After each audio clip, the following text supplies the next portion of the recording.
O Memo é extremamente importante para a performance de apps com React. Eu já fiz um vídeo meio introdutório para ele junto com o vídeo de Use Memo na playlist de hooks, vou deixar linkado aqui para vocês, mas hoje nós vamos nos aprofundar ainda mais nas capacidades dele em performar aplicações. Bora!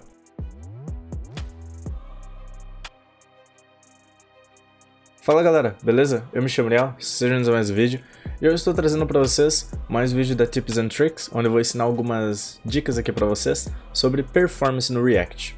Nós já falamos um pouco sobre o Memo na playlist dos React Hooks junto com o Use Memo e eu também pretendo me aprofundar um pouco mais nesse cara mais à frente, mas hoje nós vamos conversar sobre um tópico muito importante da performance que é o que fazer com o Memo de verdade, quando utilizar ele e como, né? Porque não sei se vocês sabem, mas existe uma leve discussão sobre o uso do Memo, né? Quando usar ele é pior do que deixar o estado normal. E isso acontece sim, tá? Isso é super normal, pois o Memo, quando ele vai fazer a memorização de componentes, isso também tem um custo de performance para a aplicação. E às vezes esse custo é mais alto do que utilizar a própria renderização de componentes nativa do React sem a memorização. Então, hoje nós vamos abordar todos esses tópicos, vamos criar uma aplicação muito legal onde eu vou ilustrar para vocês tudo isso passo a passo. Então, bora! Bom, eu já estou com um projeto pronto aqui rodando, tá? Que eu fiz com o Create React App. Então, ele está no básico aqui, tá? O básico de sempre que vocês sempre conhecem, com o app apenas como uma div e um H1 e o index aqui normalmente, tá? Então, o que nós vamos fazer hoje é criar um app que vai listar usuários na tela, tá? Para isso nós vamos usar o JSON Server para mocar esses usuários, né, utilizá-los. E nós já falamos do JSON Server no vídeo passado aqui da Tips and Tricks. E lá nós utilizamos ele literalmente com o arquivo JSON, porém hoje nós vamos utilizar com o arquivo JS, tá? Para fazer uma geração mais dinâmica aí e não nos dar tanto trabalho, tá? Então vai ficar um bônus aí de conhecimento para vocês.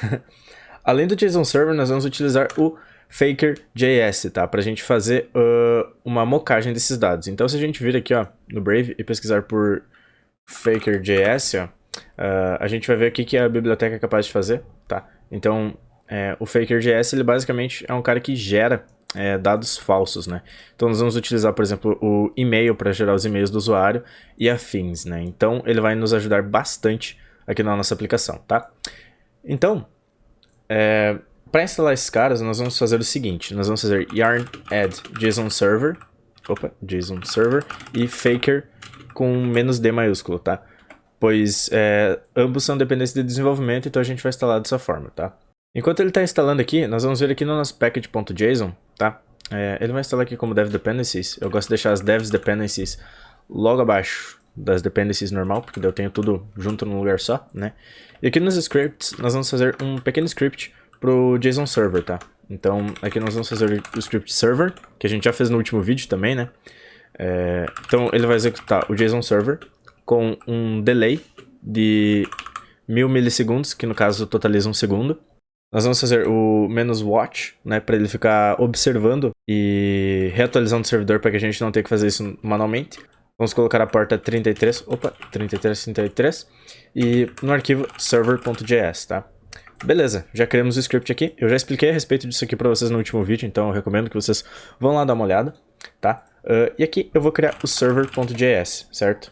Que vai ser o nosso arquivo que vai gerar os dados falsos, beleza?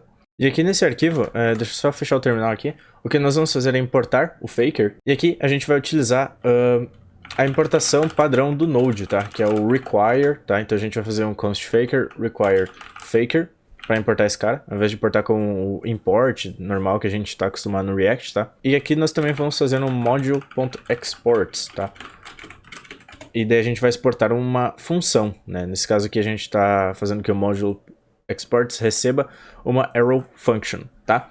Então, essa sintaxe aqui, ela é mais comum e mais familiar para quem trabalha com Node, né? Talvez se você só mexeu com React até hoje não conheça muito essa sintaxe, mas é assim como a gente fazia, e ainda faz hoje em dia, claro, em aplicações que não utilizam ES5, né? E é esse o nosso caso, o ES+, né? Que são as implementações do ECMAScript desde 2015. Então, aqui a gente vai fazer o seguinte, nós vamos declarar um const data, tá? Que vai ser um objeto com usuários, tá? Então a gente vai ter um objeto de dados com um array de usuários, beleza? É basicamente isso aqui. Aí nós vamos fazer um for, onde let I recebe 1, tá? Que o nosso índice vai começar em 1.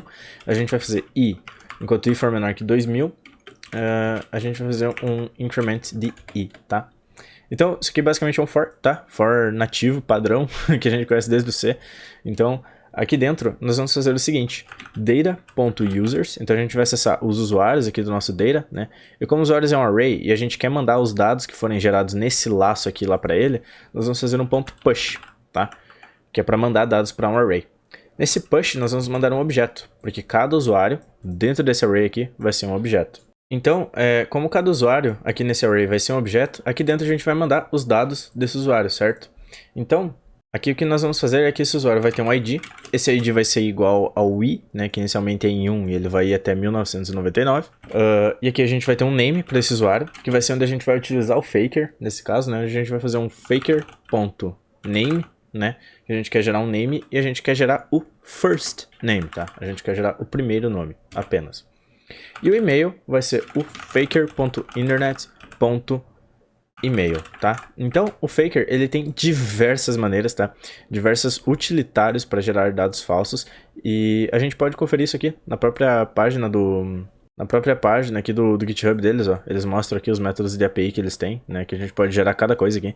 Então, tem diversas maneiras de se utilizar o faker, tá? Eu recomendo muito para vocês que observem essa biblioteca se você tem o costume de mocar dados. Então, principalmente para testar o front-end, etc.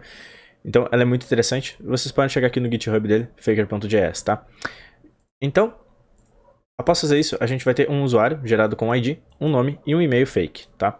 E a gente vai mandar isso aqui lá pro data dentro do nosso for e a gente vai retornar esse data, tá? Pro nosso JSON server, beleza?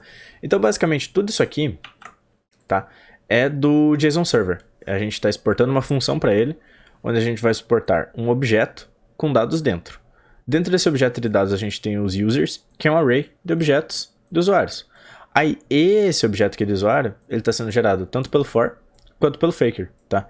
Então a cada momento que a gente passa pelo laço, nós vamos mandar dados novos gerados pelo faker, de nome e e-mail, tá? Então essa é a maneira como a gente utiliza eles em conjunto e a gente depois retorna esse data, né, o nosso objeto lá pro JSON server com os dados já mocados, já inseridos, certo? Então assim a gente não precisa declarar, por exemplo, um JSON com 1999 usuários, né? Já fica muito mais fácil essa geração dinâmica, tá?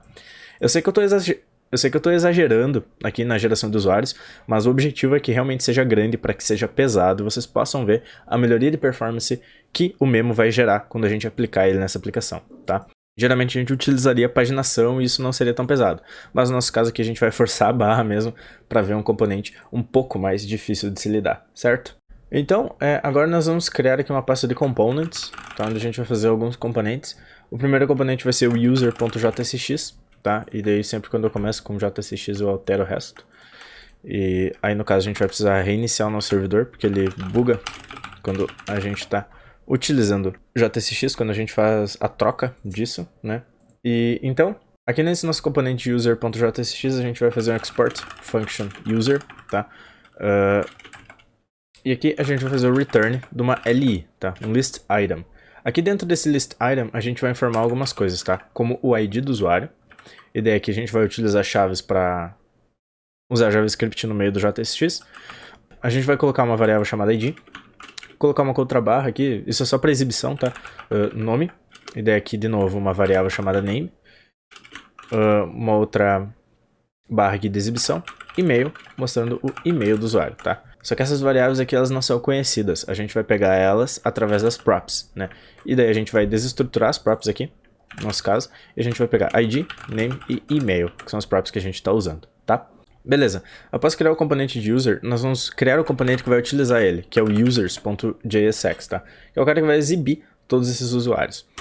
Aqui dentro, a gente vai importar o user from .user. Eu tô passando um pouco mais corrido porque esses tópicos aqui do React eu já abordei aqui no canal, tá? Então, eu tô passando um pouco mais rápido pra gente construir essa aplicação o quanto antes e partir direto pro uso do Memo, tá? Então, export function users, tá?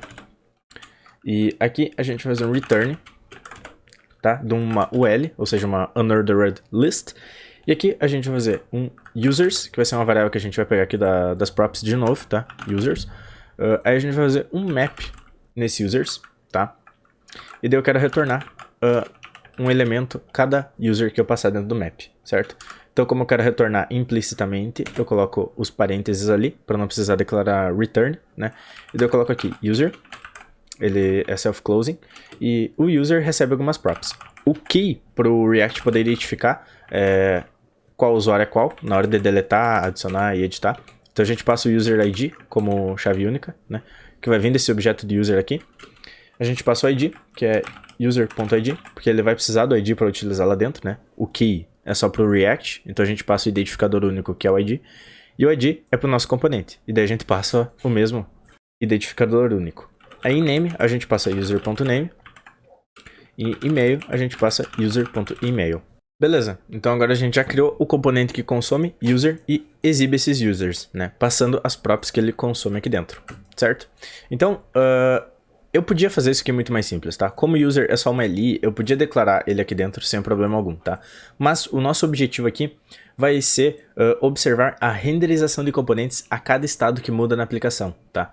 E daí nós vamos ver que quanto mais componentes a gente tiver sendo renderizados sem necessidade por causa de um problema do componente Py, a gente vai passar a entender a importância do memo, certo? E entender os casos de uso dele para que a gente não tenha mais problemas em realizar o equilíbrio entre qual utilizar. Agora no nosso app.jsx, aqui a gente vai fazer uma parada um pouco mais complexa, tá? Primeiro que a gente vai retornar aqui uma div, tá? Dentro dessa div a gente vai ter um H1 de usuários, porque é uma página que exibe usuários. E aqui a gente vai ter um form, tá? Form sem form action, tá? E daí a gente, dentro desse form aqui, nós vamos incluir um input do type text mesmo, um value, tá? Filter. E no onChange desse cara, nós vamos fazer event, nós vamos receber o event numa arrow function do onChange dele, que a gente vai setar filter como e.target.value, tá? Isso aqui eu também já mostrei no canal, que é uma maneira para lidar com estados em inputs, para ter a informação do que o usuário está incluindo naquele input. Então, como a gente vai usar estados aqui, a gente vai fazer const filter e set filter, recebe useState, tá? E inicialmente vai ser uma string vazia, e eu preciso importar o useState aqui, tá? Beleza. Depois de fazer isso, a gente já tem o nosso estado do input salvo aqui, nossa variável filter, a cada vez que ela muda, porque a gente seta ela para o novo valor do input. Aqui a gente vai ter um enbsp, que é para colocar um espaço em branco, forçado na página, né? Para dar um distanciamento entre o button, tá? Que vai ser o button procurar, type submit, tá? Por que disso aqui? Nós vamos ter um input onde o usuário vai colocar um nome de alguma coisa, né? Algum filtro, e daí a gente vai procurar por esse filtro lá nos usuários, certo? Então a gente vai ter toda essa manipulação de filtragem também aqui com esse simples form, né? E de quebra, vocês vão aprender um pouco sobre como funciona filtros no React, certo? Então beleza, entendendo o que esse form está fazendo, que é simplesmente um filtro para nós utilizarmos dentro dos usuários, a gente vai renderizar aqui o nosso componente users, tá? Que aqui no nosso users, ó, a gente recebe uma variável nas props de users. Então a gente tem que passar essa prop aqui, users, que vai ser igual a users. Só que a gente não tem essa variável aqui, tá? O que ela é? Ela é basicamente um estado. Então a gente vai fazer um outro estado aqui, const users e set users. Recebe um useState, onde a gente vai começar com um array vazio, tá? Então, só que como ele é um array vazio, quando que a gente vai popular ele, né? Sempre que o usuário inclui um filtro no nosso form. Então, no onSubmit desse form, quando o usuário fazer o submit dele, a gente vai fazer chamar uma função chamada handleSubmit, tá? Agora nós vamos criar essa função aqui, que ela vai ser assíncrona. Então, async function handleSubmit, ela vai ser assíncrona, pois nós vamos fazer uma requisição para a API, e como a nossa API tem uma demora de entrega, a gente faz uma função assíncrona, tá? Como a gente recebe o event, ali a gente vai fazer um event prevent default, para ele não atualizar a página, que é o comportamento padrão da web. Então a gente faz um const response, que ela vai receber um await do fetch, tá? No outro vídeo nós utilizamos o Axios com o JSON Server, e aqui a gente vai utilizar a Fetch API, tá? Então nós vamos fazer um fetch numa URL aqui, tá? Para a gente poder buscar os dados lá na nossa API, né? Então, como a gente sabe, a nossa API está localizada em http://localhost:3333, que foi a porta que nós configuramos lá no package.json.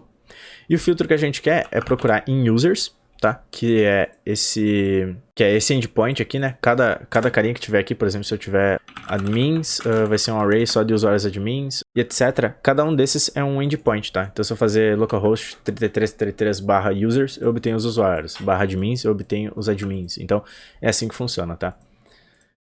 Então aqui a gente quer dos users e a gente vai colocar um ponto de interrogação que igual, que vai ser uma query de busca, né? Onde a gente vai incluir o filter. Então assim a gente passa um parâmetro aqui, né? Através do ponto de interrogação com uma query de busca. Então a gente vai tentar filtrar, vai tentar pegar os users que batem minimamente com esse filter, tá? E todo esse gerenciamento de busca é feito pelo JSON Server, tá? Então assim a gente consegue filtrar os usuários. Quando o filter for null, ou seja, quando a gente quiser todos os usuários e a gente não incluir nada no input e mandar para lá, ele vai filtrar e obter todos os usuários para nós, tá? Não tem problema algum. Aí aqui o nosso const data vai ser igual a um await response.json, então a gente vai transformar nosso response em um JSON e vamos setar elas em usuários, tá? Set users data, beleza? Então dessa forma a gente já está setando o usuário. Vamos ver se isso aqui está funcionando lá no nosso browser. Deixa eu atualizar aqui. Beleza? A gente tem aqui um título de usuários, um input e um botão. E se eu só clicar aqui no botão, ó. Ele não vai funcionar, obviamente, porque eu não tô com o meu JSON Server funcionando, tá? Eu tenho que fazer yarn server para começar a rodar o JSON Server. E agora sim, eu consigo acessar aquele meu endpoint. Inclusive, ele deve ter dado algum erro aqui no console, ó. Ele deu um erro que ele não conseguiu fazer o fetch aqui no nosso network. Ele não aparece porque eu não tinha aberto o console antes. Mas beleza, ele tentou fazer a requisição e não conseguiu. Agora se eu buscar aqui, ó, e procurar de novo, ele vai listar para nós todos os usuários, né? Então, aqui a gente vai ter 1999 usuários, tá?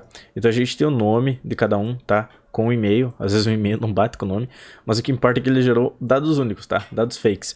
Então, se eu colocar aqui, por exemplo, um ID 1500, eu vou obter exatamente o usuário que tem o ID 1500, dessa forma aqui, tá? Agora se eu colocar AAA, eu vou pegar os usuários que tem essa sequência de letras aqui em algum lugar, como no e-mail, por exemplo, ou no próprio nome, né? Então a gente consegue ter um filtro único para diversas props utilizando o JSON Server, né? Então isso é muito bom para fazer buscas e filtros de dados. Agora vamos buscar entender qual que é o problema dessa aplicação, tá? Se a gente vir aqui no Profiler, que é da extensão do React, tá?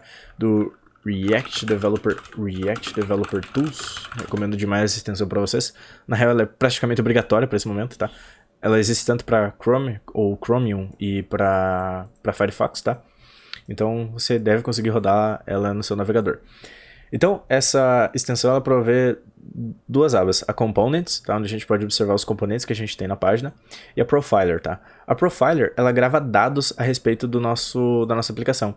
Então se eu apertar aqui nesse botão Start Profiling para ele começar a gravar, e eu clicar aqui em procurar, ó, ele vai listar para nós, e se eu der um Stop Profiling, ele vai mostrar tudo o que aconteceu aqui, ó, tá? Ele vai me dar dados precisos de tudo que aconteceu, ó. Por exemplo, ele está dizendo aqui que o componente user renderizou, né? Ele está dizendo aqui, ó, essa é a primeira vez que o componente renderizou. This is the first time the component rendered, né? E aqui a mesma coisa, ele vai mostrando cada user aqui, ó. Ele só tá impreciso aqui porque tem muito usuário e o espaço aqui da tela é pequeno para caber tudo, tá? Mas ele tá basicamente mostrando cada vez que o componente user renderizou. E aqui também o nosso users, o próprio app, né? Componentes que renderizaram novamente cada vez que a gente mexeu aqui nesse input, né? Então, se eu vir Start Profiling de novo e eu colocar aqui, ó, AA e procurar e parar de fazer o profiling, ó, ele vai mostrar aqui o filtro de usuários que ele achou que tem essa sequência de letras, né? Então, aqui, ó, a gente tem cada vez que uma ação ocorreu, tá? E a gente pode ver aqui que o nosso user se renderizou uma vez. Cada user desses aqui, ó, foi renderizado, né, novamente porque o componente pai renderizou. O nosso users renderizou, né? O nosso app também, porque o hook mudou lá dentro do app. Então, todos os componentes filhos, seja o users e o user, renderizou novamente, né? E todo esse processo de dados para renderizar esses componentes é o problema, tá? Não necessariamente no nosso app, porque ele é um app bem simples, né? Ele tem bastante dados, mas ele é relativamente simples. Não é muito demorado para o React gerar todos esses componentes porque eles são simples, tá? Eles não têm processamento, eles não têm CSS, não têm chunks para fazer carregamento. Então a gente não tem diversos problemas de performance, mas isso se torna muito problemático em aplicações maiores, né? E agora isso aconteceu quando eu digitei o primeiro A, tá? Aqui no input. Esse outro aqui aconteceu quando eu digitei o segundo A no meu input, tá? Porque o componente Py renderizou, ele tá dizendo que o componente Py renderizou. O componente Py é users, tá? E o users renderizou porque o componente Py dele renderizou de novo, que foi o app. Por que o app renderizou? Porque um hook dele mudou. Qual hook? O estado do filtro. Então, cada vez que eu filtrei, ele renderizou o users e cada userzinho de novo, né? E não foi só esses aqui. Foram os 1999 que ele renderizou de novo, sem necessidade. E se a gente tivesse um processamento muito grande dentro de cada um desses componentes, a nossa aplicação ficaria extremamente lenta, tá? Nesse cenário. Isso aqui aconteceu só quando eu digitei o segundo caractere de A, tá?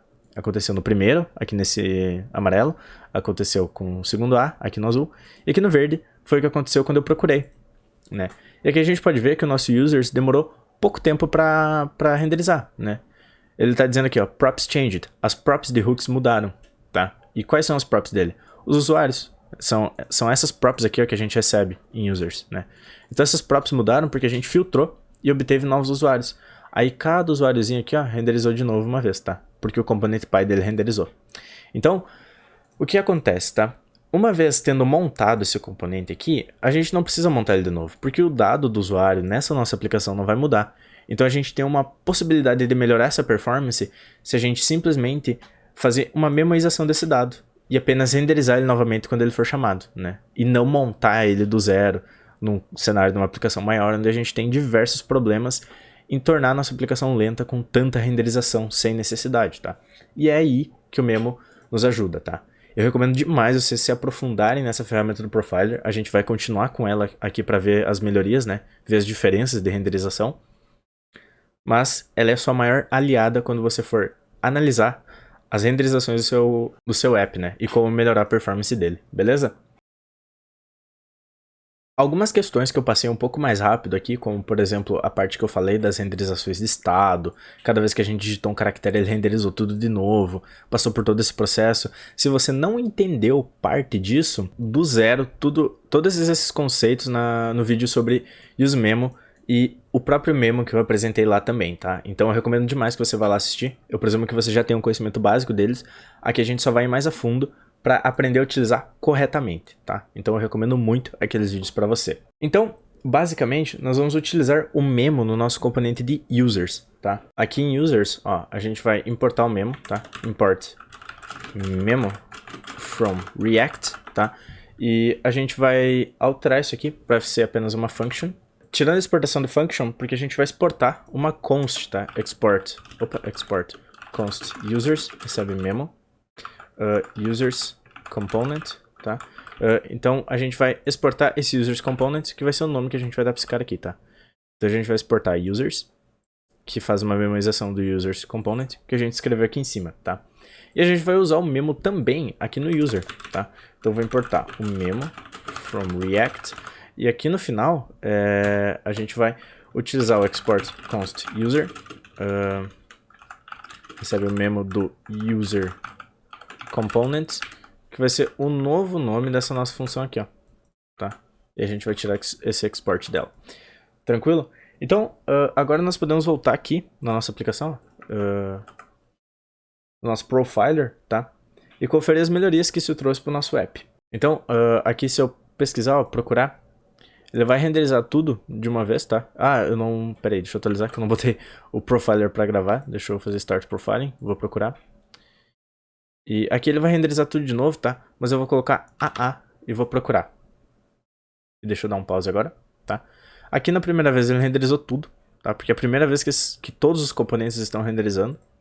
E aqui na segunda a gente já pode ver o seguinte, ó.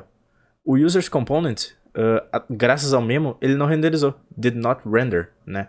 Então o que ele fez? Como a gente colocou AA aqui, a gente deixou somente esses novos componentes aqui que batem com o filtro. Porém, a gente não recriou eles, né? O Memo bloqueou essa recriação, então esses componentes, ó, nenhum deles foi renderizado de novo, tá? Eles já estavam renderizados antes, eles são apenas os únicos a aparecer na tela. Eles não passaram pelo processo de renderização de novo, tá? Em nenhum desses casos aqui, quando a gente digitou a letra A apenas, ou outro AA, e aqui quando a gente fez a busca de filtro, o nosso componente Users Component renderizou de novo, porque aí as props dele mudaram para exibir apenas esses, mas cada userzinho não renderizou, tá? Porque a gente já tinha feito esse esquema de memorização antes, né? Então, o nosso Users Component só renderizou quando a gente de fato buscou. Cada vez que a gente mudou o input, ele não renderizou nada, tá? Ele continuou normal. E os nossos componentezinhos aqui não renderizaram novamente nenhuma vez. Eles foram montados uma vez, memorizados e reaproveitados, pois a gente sabe que eles não vão mudar, né? Então, a nossa aplicação se tornou muito mais performática porque a gente tem menos perda de recurso para processar esses dados, visto que agora eles são salvos, né? A maneira como o React separa tudo isso é através do Reconciliation, tá? Que é o algoritmo de reconciliação do React, Reconciliation React, tá? Que ele fala sobre o algoritmo dele de como que ele vê quando ele vai remontar um componente ou não, certo? Então é isso que o Memo utiliza por trás. Entretanto, a gente pode utilizar diversas coisas aqui, tá?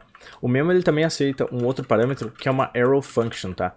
Aí essa arrow function, ela vai ser ela que vai decidir quando que o Memo deve renderizar de novo um componente, tá? Ela recebe como parâmetro as previous props, que foram as props de antes, né? E as current props, que são as props atuais que o componente está recebendo, para comparar entre a anterior e a atual, né?